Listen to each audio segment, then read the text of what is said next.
Hello friends, welcome market. आयो वालों बहुत ही अच्छे होंगे। बात करते हैं कुछ क्वालिटी स्टॉक्स की जो कि आने वाले हफ्ते में एक अच्छा पैसा बना के दे सकते हैं। वो स्टॉक्स हम देखेंगे जो कि ब्रेकआउट दे रहे हैं या ब्रेकआउट दे चुके हैं। क्या टारगेट रहेंगे, क्या स्टॉप लॉस रहेंगे, उन सभी को हम एनालाइज करेंगे जो हमें एक अच्छा पैसा बना के भी दे सकते हैं। तो यहाँ पे सबसे पहला स्टॉक जो मेरे राडार पे आज के दिन है वो है इक्का लैब।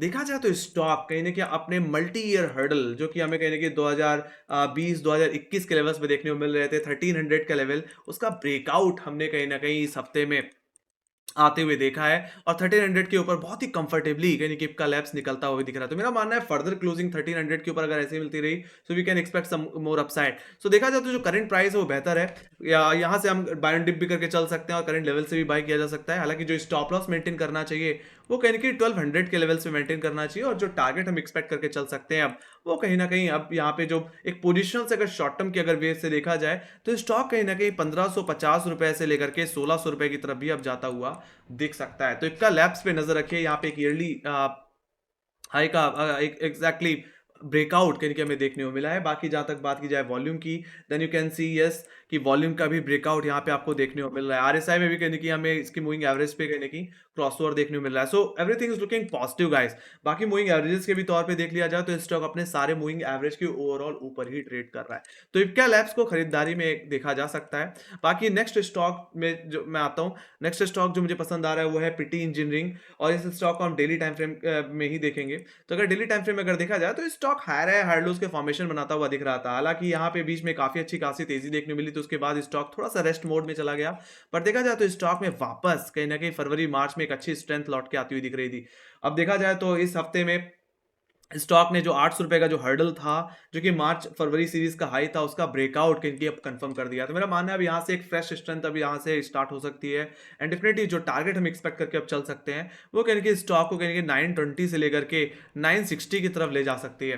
तो स्टॉक पे कहीं कि नजर रखें और अपना स्टॉप लॉस जो मेंटेन करके रखें वो कहीं कि 800 के लेवल से मेंटेन करके रखें, जो कि फ्राइडे का लो था। तो वहां पे अपना एसएल मेंटेन कर सकते हैं। बाकी जहां तक बात रही मूविंग एवरेजेस की, तो स्टॉक अपने सारे मूविंग एवरेज के ओवरऑल ऊपर ही ट्रेड कर रहा है। जो व्यू है वो पूरी तरह से बुलिश है। जहां तक बात कर ली जाए वॉल्यूम की, देन यू कैन सी कि यस वॉल्यूम में भी ब्रेकआउट देखने मिल रहा है। एवरेज वॉल्यूम से ज्यादा वॉल्यूम कहीं ना कहीं ऐड होते हुए दिख रहा है। तो एक अच्छा बाइंग इंटरेस्ट साफ साफ यहाँ पे दिखता है। बाकी आरएसआई की बात कर ली जाए तो आरएसआई में भी इसके सिंपल मूविंग एवरेज पे हमने क्रॉसओवर देखा कहीं ना कहीं, और अब आरएसआई 60 के ऊपर देखने को मिल रहा है। तो यहाँ पे एक पॉजिटिव स्ट्रेंथ को इंडिकेट कर रहा है RSI. So everything is looking very very positive. तो पिटी इंडिया इंजीनियरिंग को यानी कि आप अपने रडार पे रख सकते हैं। आने वाले हफ्ते में एक अच्छा पैसा ये स्टॉक बना सकता है। एंड डेफिनेटली अगर 1000 के लेवल्स भी दिखा दे तो मुझे सरप्राइज नहीं होगा, जिस तरह के स्ट्रेंथ, जिस तरह का ट्रेंड स्टॉक में रहा है। सो ये बात हो गई गाइस पिटी इंजीनियरिंग की। नेक्स्ट स्टॉक जो मुझे पसंद आ रहा है वो है एनसीसी।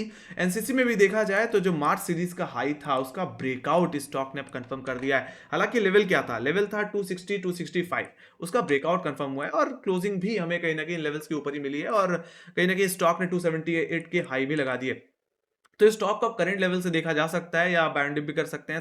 270 रुपए के ऊपर स्टॉक को देख सकते हैं। स्टॉप लॉस जो मेंटेन करके रखना चाहिए वो गाइस फ्राइडे के लो पे ही मेंटेन करना चाहिए, जो कि कहीं ना कहीं 255 के लेवल्स पे आता है। तो 255 रुपए का एसएल मेंटेन करें। 272 रुपए के ऊपर, 270 के ऊपर आप बाई करके चल सकते हैं। हालांकि जो हम टारगेट एक्सपेक्ट करके चल सकते हैं गाइस, वो कहीं ना कहीं 300 और 310 के एक्सपेक्ट कर सकते हैं। मेरा मानना है कि ये पोजिशनल से शॉर्ट टर्म बेसिस में लेवल्स हिट होते हुए दिख सकते हैं। बाकी ये तेजी यानी कि और एक्सटेंड होती हुई अब दिख सकती है।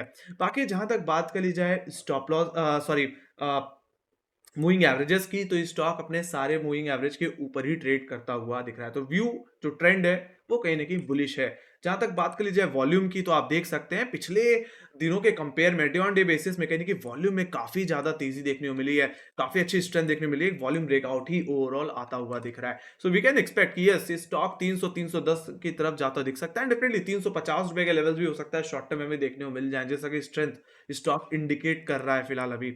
बाकी आरएसआई की भी अगर बात कर ली जाए तो आरएसआई भी अब 60 के ऊपर निकला है, और यहाँ पे भी हमें पॉजिटिव क्रॉसओवर साफ साफ देखने को मिलता है। तो everything is looking very very positive technically. So we can expect some more upside in upcoming days in NCC also. तो एनसीसी को कहीं अपने रडार पे जरूर रखें। चौथा स्टॉक जो मुझे अच्छा लग रहा है वो है आईएफएल सिक्योरिटीज। देखा जाए तो स्टॉक डेली बेसिस में अपने फॉलिंग ट्रेंड लाइन पर अटकता हुआ दिख रहा था, और देखा जाए तो फ्राइडे ट्रेडिंग सेशन में इस ट्रेंड लाइन का ब्रेकआउट हमने कंफर्म किया। हालाँकि इससे पहले थर्सडे ट्रेडिंग सेशन में इसी ट्रेंड लाइन पे अटका था।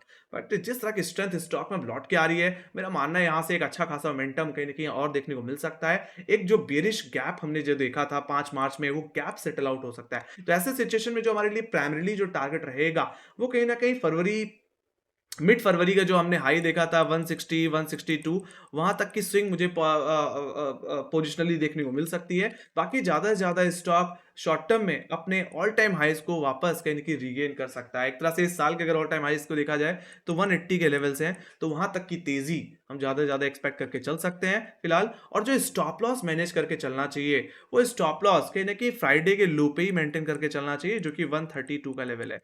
बाकी जहां तक बात कर ली जाए मूविंग एवरेजेस की, तो स्टॉक ने एग्जैक्टली फ्राइडे ट्रेडिंग सेशन में अपने 50 डे एक्सपोनेंशियल मूविंग एवरेज का ब्रेकआउट दिया। ओवरऑल देखा जाए तो बड़े टाइम फ्रेम में स्टॉक ने अपने 200 डे वहां पे बॉटम आउट सपोर्ट लिया, बाउंस लिया और वहां से अपसाइड लेता हुआ दिख रहा है। तो बहुत ही इंपॉर्टेंट मूविंग एवरेज से स्टॉक ने बॉटम क्रिएट किया और वहां से अब रिकवरी देखने को मिल रही है। और जो आखिरी मूविंग एवरेज था 50 डे एक्सपेंशन एवरेज, उसका भी ब्रेकआउट कंफर्म हो गया है। तो सोच क्या रहे हो, स्टॉक को कहने की अपने रडार पे जरूर रखो। बाकी जहां तक बात रही वॉल्यूम की, then definitely you can see कि यस, वॉल्यूम भी कहने की एवरेज से ज्यादा ही देखने को मिल रहा है। तो यहाँ पे एक वॉल्यूम ब्रेकआउट भी हम कह सकते हैं गाइस डेली बेसिस पे।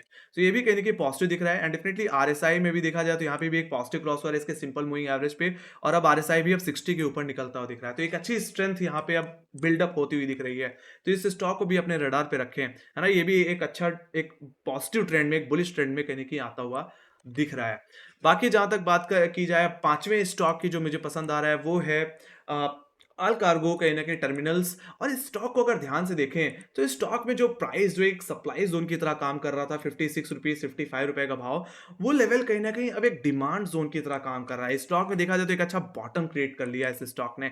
और जो फॉलोइंग ट्रेंड लाइन हमें कहीं ना कहीं वीकली बेसिस में बोलो या डेली बेसिस में देख लो, जहां से हमने मल्टीपल टाइम रिजेक्शन दिया है, उस ट्रेंड लाइन का भी अब ब्रेकआउट कंफर्म हो गया है फ्राइडे के ट्रेडिंग सेशन में। तो स्टॉक को अब करंट लेवल से देखा जा सकता है, खरीदारी में इंक्लूड किया जा सकता है। हालांकि जो मैं टारगेट एक्सपेक्ट करके चल रहा हूं गाइस, वो कहीं ना कहीं 16 फरवरी का हाई, जो कि 72 रुपए का लेवल, जो कि पोजिशनल बेसिस में मैं एक्सपेक्ट कर रहा हूं। और जहां तक बात रही शॉर्ट टर्म की, तो शॉर्ट टर्म में स्टॉक कहीं ना कहीं जनवरी सीरीज के जो हमने हाईज देखे थे 82 रुपए के लेवल्स, वहां तक जाता हुआ दिख सकता है। हालांकि स्टॉप लॉस कहां लगाना चाहिए, हालांकि मेरा मानना है स्टॉप लॉस कहीं ना कहीं आपको फ्राइडे के लो, थर्सडे के लोस पे ही रखना चाहिए, मतलब 60 रुपए के भाव पे ही मेंटेन करना चाहिए।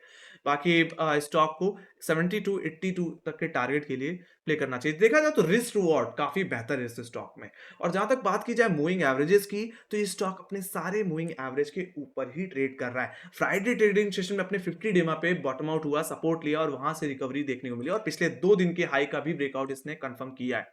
तो stocks looking very very positive. अब जहां तक बात कर लीजिए वॉल्यूम की, तो वॉल्यूम भी ठीक ठाक ही देखने को मिल रहे हैं फिलहाल। एवरेज वॉल्यूम ही अभी आते हुए दिख रहे हैं। बट मेरा मानना है जिस तरह से ब्रेकआउट आया है, मेरा मानना है यहाँ पे थोड़ा और बाइंग इंटरेस्ट बढ़ता हुआ दिखेगा। तो अल्कार्गो को भी नजर में रखें। बाकी आरएसआई भी 50 के ऊपर है, 60 के ऊपर अब निकलने की कोशिश होगी। तो ये भी कहीं ना कहीं एक बेहतर सिचुएशन है तेजी को पकड़ने के लिए। तो अल्कार्गो टर्मिनल्स को भी ध्यान में रखें, यानी कि मैं यहाँ पे हाई प्राइस से लोअर प्राइस पे आता जा रहा हूँ स्टॉक बेसिस पे।